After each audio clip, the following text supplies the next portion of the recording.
Hello, everyone. Welcome to another lovely episode of the Real Estate Podcast. My name is Paul and I'm your host.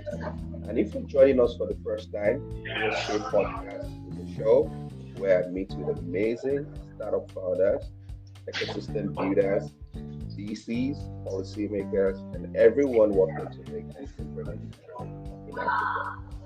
And this episode features Mathew Marsden, who is the co-founder and CEO of getlion. And getlion is founded on the premise that entrepreneurs are the key to Africa's future. They identify problems, they create solutions, they build value, and they grow employment. But sadly, statistics show that 50% of their businesses will fail within the first 2 years. And Matthew is also the founder at dealbase.Africa, which is a platform in Africa that is the next frontier, that is exploring Africa as the next frontier for early stage tech investment. The platform is on a mission to promote the opportunity, equip founders to raise capital, and enable investors to optimize growth. Thank you, Matthew. It's an honor to have you today on the podcast. Thank you for joining us. Kalapo, thank you. Good morning to yourself from a sunny South Africa, and good morning to your listeners. It's an honor to be here with you all this morning. Absolutely. So, how are you doing today? How is South Africa this morning? Yes, it's good. A number of things happening in the world. Always busy in the life of anyone who's involved in a startup or founding something, but it's an exciting month ahead, particularly for us at getlion as well as dealbase, which I'll be happy to get into in the next couple of moments with you. But excited to have a productive conversation there as well. I trust things are well on your end. Yeah, absolutely. All right, so let's get into it, right? Tell us about your role at Barriers. If you can just give us a background into your journey that involved into you founding getlion. Sure. Yes, so I'll start by caveating that I am not a technical founder. I have very limited background in code and development. In fact, I had a relatively late blooming into the world of startups. I studied finance and business at the University of the Protestant in South Africa. Graduated in 2012, and like most people, was deciding what was next. Always had a bit of an entrepreneurial bone in my body, and so wanted to pursue that in whatever venture I decided to go towards. So was typically turned off by traditional career paths, investment banking, consulting, accounting, otherwise. And so wanted to move into something that gave me a bit more autonomy, and was very fortunate to find myself involved in the high net worth wealth advisory space. After about 7 years, was fortunate to be able to build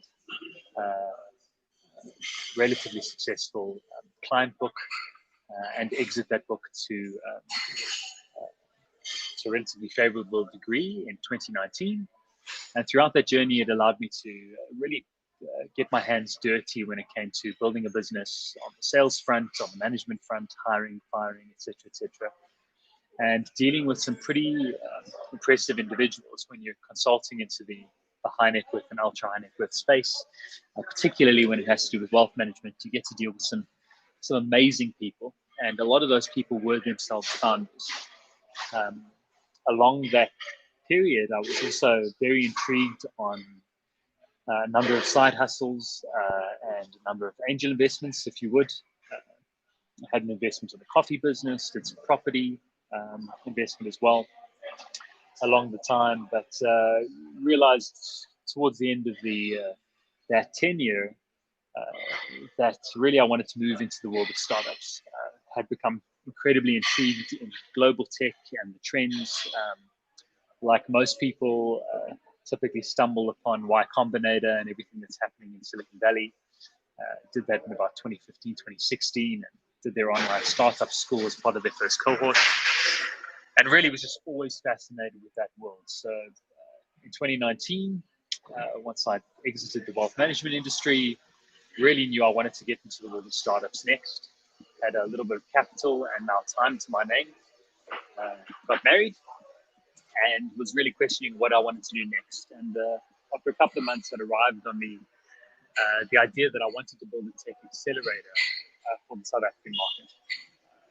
There are a number across Africa, a number in South Africa, incubators, accelerators, etc. But very few that you could probably name, or a lot of them are typically promoting a lot of vanity metrics and not actually delivering ground results. So I was quite attracted to impacting that space. And in the process of trying to build out that accelerator, met my now co-founder.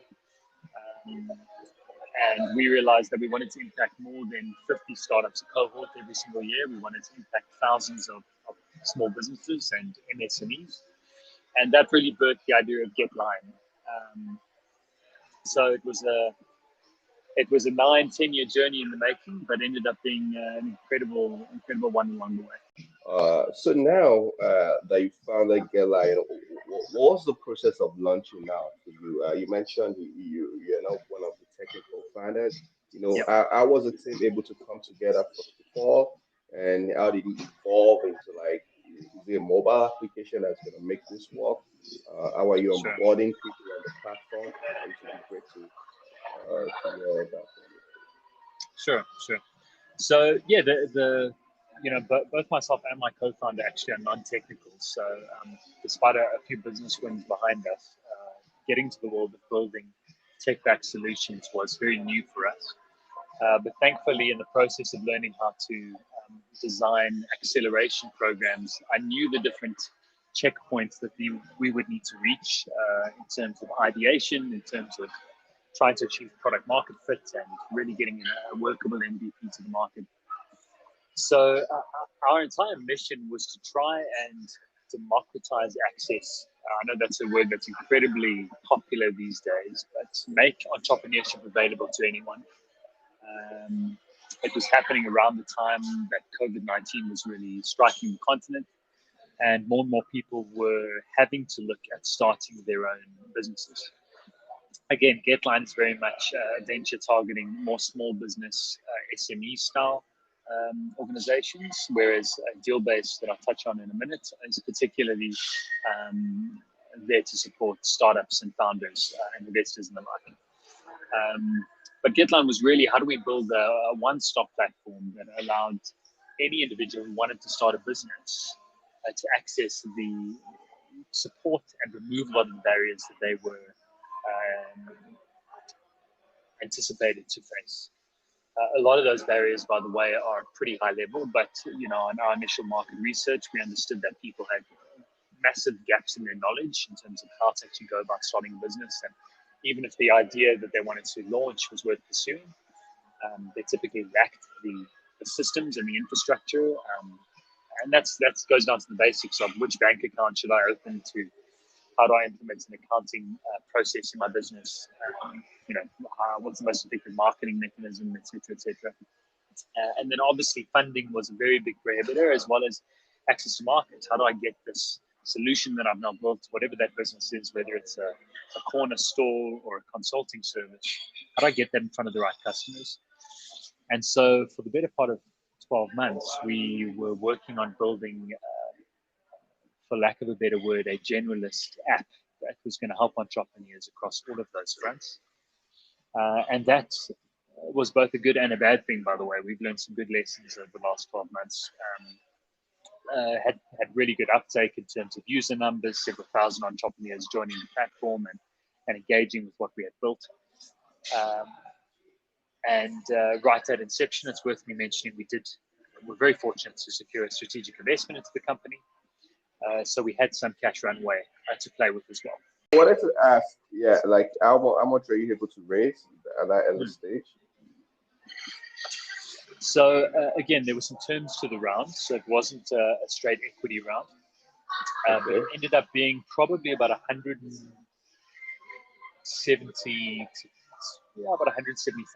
if we look at the conversion at the time, maybe 175,000.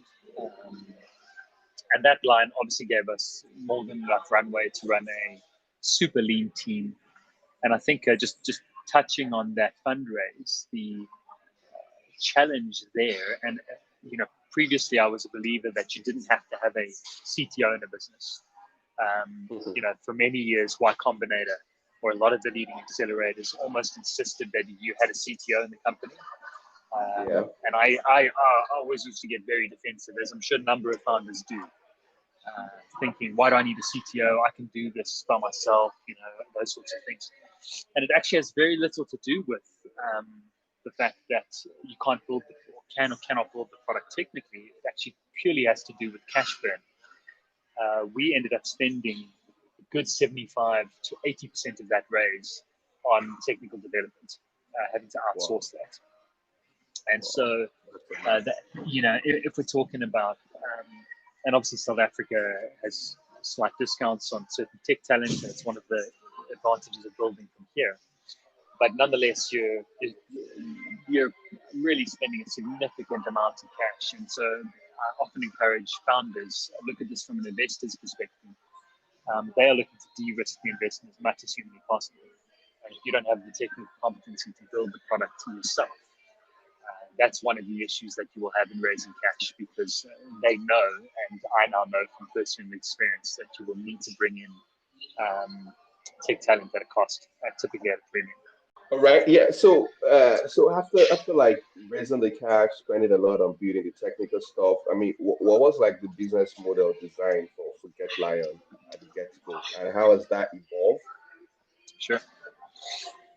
Yeah. So our business model, because we had built, and by the way, why our outsourced development was typically so high, like was such a core component of that initial cash runway, was because we were building solutions across all of those different fronts that I mentioned earlier. We were trying to build a learning management solution so that first-time entrepreneur had all of the knowledge base they required for marketing and accounting and sales, etc. We had a lender and funding matchmaking portal on our platform that is technically still live. We managed to secure preferential pricing on about 30 plus partner solutions for our users. So everything from zero accounting software to website hosting and everything in between. And then we were building out an e-commerce solution as well. And so we were doing a lot of things. Any one of those could have been its own business.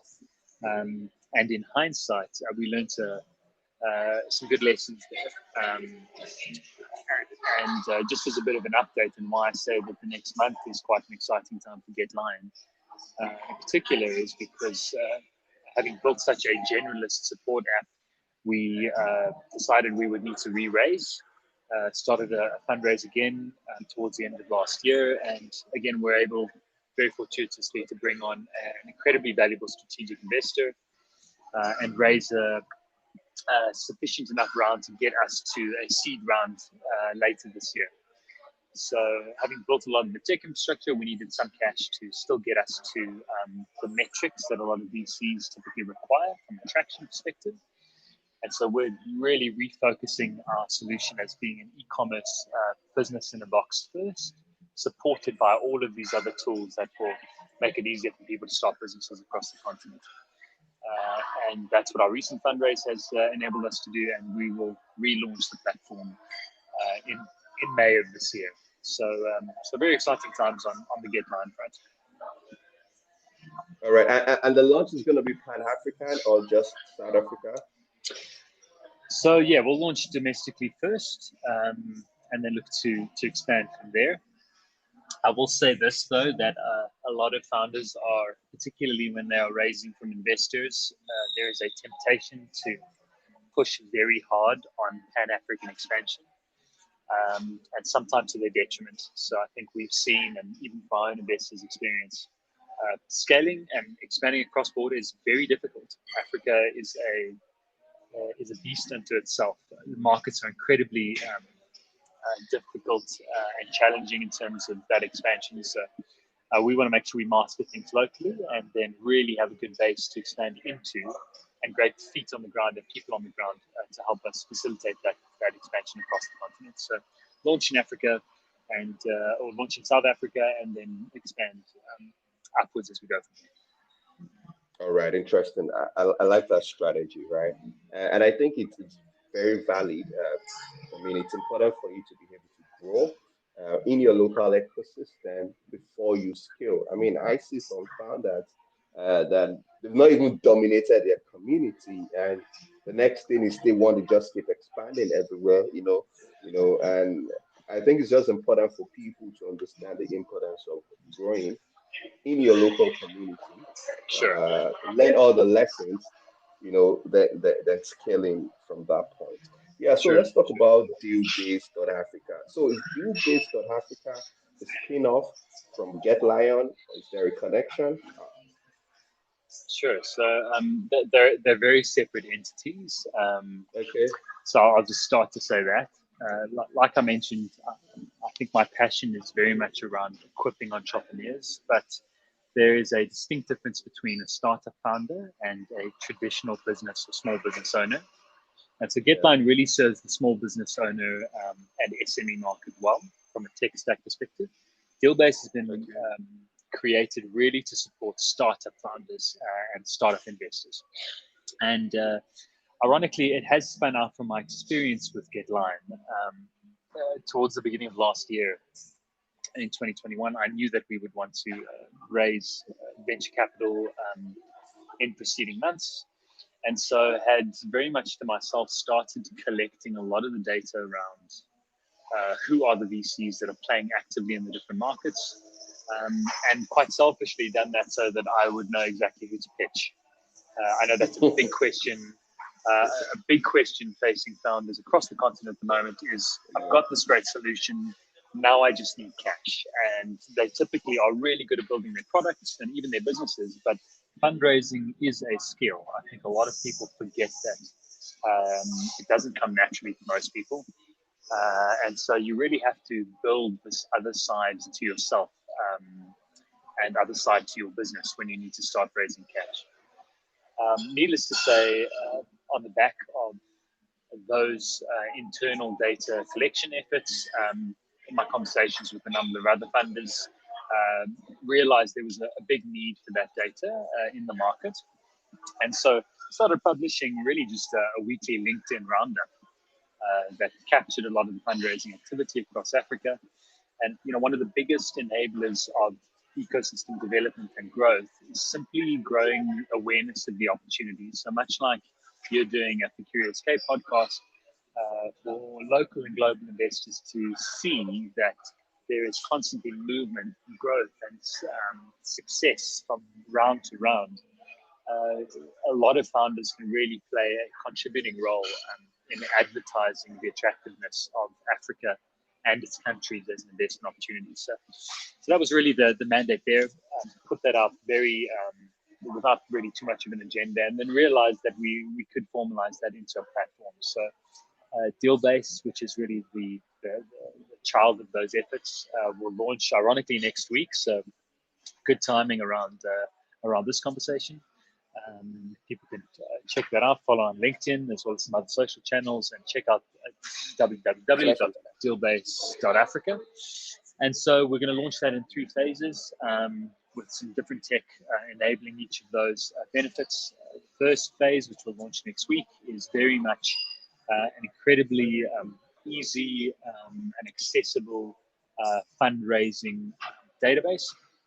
And we're trying to really make that access incredibly free and simple, easy to use, easy to navigate. So if you or I wanted to understand exactly what were the fundraising stats and which companies had raised those in Nigeria over the past 3 weeks, you should be able to pull that information. And ironically, it's currently quite hard to do. Not too accessible. A lot of investors and founders are asking that question of me and colleagues regularly. So that's phase number 1. Phase 2, we do want to help founders raise cash, and a part of that process starts with them building great decks. So we will have a deck building service, and that we will assist founders in terms of actually formalizing the right decks. I probably get, in my personal capacity, 3 to 5 decks a week, just off LinkedIn and just from founders I've never met across the continent. So yeah, the deal-based platform is very much the product of about a year's effort in trying to collate uh, deal data that's been happening around the continent and trying to understand which investors, both Pan-African as well as abroad, have been putting their capital, what type of instruments they've been using, the type of rounds they want to participate in, and what type of metrics they look for, and where they've been investing in terms of startups, industries, different countries, etc. And so, Dealbase will launch next week. Very excited about that, and it's very much just a passion of mine to promote the investment opportunity across the continent. Obviously, a number of Congratulations on the launch, Matthew. yeah. Thank you, Kalap. Well, let's see how it goes first, but I'll take that congrats as a promising sign. Absolutely. For us, it's really about. I think it's a service to the ecosystem first and foremost, as opposed to being a significant commercial opportunity. But sometimes it's important to do these things so that one can open doors for more tech founders, and ultimately, I think the ecosystem will benefit. Um, but yeah, there's a three-phased approach there. Just so anyone who's interested, we're launching with very much our deal raising and deal roundup facilities. So anyone will be able to aggregate the data that they need on what deals have taken place across the continent, from which investors into what sectors, which startups, and very importantly, understand what are the mandates of those investors and what do those startups do. We've designed that to be incredibly easy to use, simple UI UX system, and people can actually export that data. So if you wanted to know what are the deals that have been done in Nigeria over the last 25 days, and you wanted to actually provide that to someone who you were engaging with or share across your own networks, you could use our platform to do that. So very excited about that. Phase two is very much to assist founders in their fundraising efforts. I think purely through organic traffic on LinkedIn, I receive about 3 to 5 pitch decks from founders every single week from across the continent. Amazing things being built in countries like Togo, Senegal, not always the big four. But again, most founders don't know who to pitch. They don't know how to pitch. They don't know who to pitch. A lot of that typically has to do with how do they get that first meeting with a VC or an investor, and their pitch decks are typically quite lackluster. So phase two of the deal-based platform, we will enable founders to use our tools to actually build the perfect pitch deck and use those pitch decks to match them with the right investors, which is number three, phase three. A lot of the VCs that I'm familiar with and have engaged with over the last year and a half probably get 400 to 500 decks a month. And so what most founders don't appreciate, they typically take it quite personally when they don't get feedback from a VC. But what they don't appreciate is they're not 100% sure how to grab this VC's attention. Most VCs, the stats show they'll spend less than 4 minutes on a pitch deck when they receive it. And so if your deck is not fantastically well constructed, displays the metrics and the items that the VC wants to see that you're pitching, and you're not pitching the right VC, your chance of raising capital early are significantly diminished. So we think the platform will play a significant role in doing that. And so, yeah, always open to feedback. And any listeners here, more than welcome to contact us directly through the platform. We'd love your feedback. We'd love you to give us any suggestions of how you think we can better support the ecosystem, both founders and investors. And again, anyone keen to get involved in that, particularly in an investor capacity, we would love to get in touch as well. Not to raise cash, to actually allow you to use the platform to start both discovering great startups across the continent and managing your deal flow as well. So yeah, a bit about Dealbase.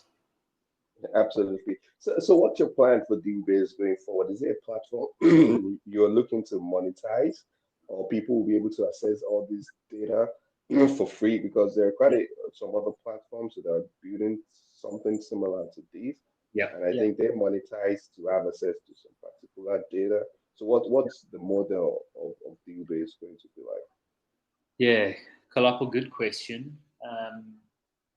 There are a number of players in this space, and I think those organizations do this job incredibly well. Dealbase at heart is not a research or data firm, but we feel very strongly that this data in particular should be highly accessible to anyone who needs it. And so if we do commercialize, it won't be from the data itself. We believe that ecosystem players, investors, founders should be able to understand what are the trends, who's investing into what markets. We believe that, and that's coming from my personal experience as a founder, that data, those insights would be incredibly valuable to me. And so we won't be looking to monetize on the data. But some of the other tools and services we can roll out for both founders and investors in time, if we see great fit there with the market. It's much like launching another startup, but obviously, my full-time job is with getlion. So my co-founder and I, who are very passionate about bringing this to life. And so I think for now, it's just about seeing whether the market loves what we're building for it. And on the back of that, we do have a number of pretty good ideas around how we can commercialize the complementary services we'll be bringing out. Amazing.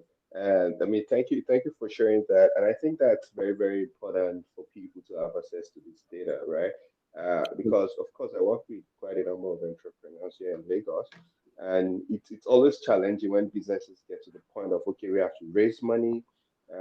This data are scattered like everywhere, you can see it, but it's important just to have a platform that can simplify it. Maybe I go on a platform, I'm working in the edtech space, I click it and I can see all the active investors in edtech for the past 24 months. Very simple, very seamless. I mean, I think it's really going to be an amazing solution for startups. Thank you. Across Africa.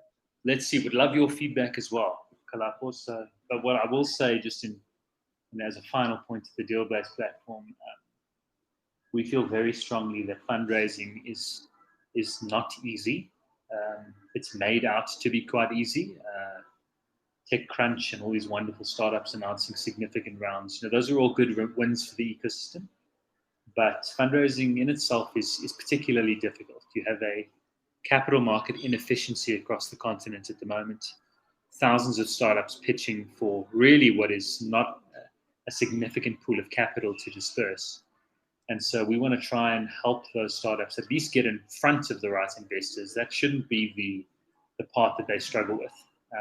Convincing an investor, well, tech is not going to necessarily solve that problem, but at least getting a good, credible founder with an exciting solution in front of the right people, we think we can play a good role in doing that. To you, and thumbs up to you for for launching this amazing platform.